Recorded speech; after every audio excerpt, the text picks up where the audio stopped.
So you're watching a tutorial video about the AI CSV tool.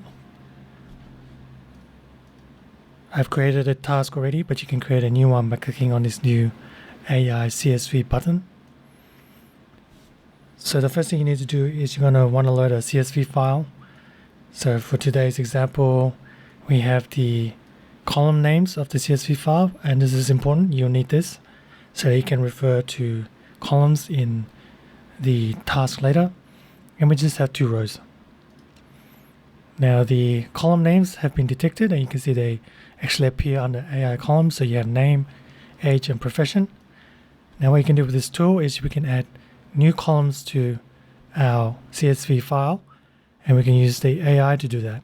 So I'm going to create 2 columns. The first one's going to be greeting, and the other one's going to be birthday.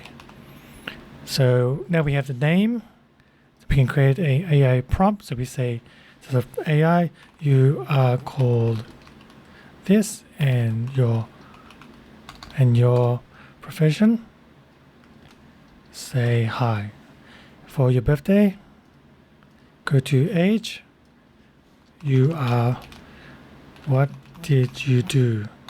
Okay. You'll notice that as we added new columns, they appear as macros again. So you can add another column, and you can use greeting in your prompt. There are 2 export options. The first one is a simple CSV file. You can see a preview of what it looks like here. Another one is template, and you can think of this like mail merge templates that Word used to have. So you have one text file, and in the text file you have macros like name, age, and profession, and these get replaced one at a time to create new files. Moving on down, we have the number of rows to process. -1 means we're going to use all the rows in our CSV. Then you have your usual name of the file to create, its output location, and its task name. So let's click run to get an idea of the kind of output you could get.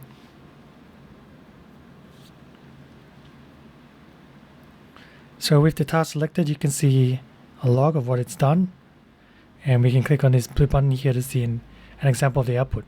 So here's our CSV file. First one is a greeting. The next one is what you did. At 32, I focused on advancing my career. And row number 2, here's a greeting, and this is what they did on their birthday. So the AI CSV tool is a very simple way of taking content that exists in a CSV file and expanding it with AI content. If you have any questions, feel free to ask in the comment section below this video. Thank you.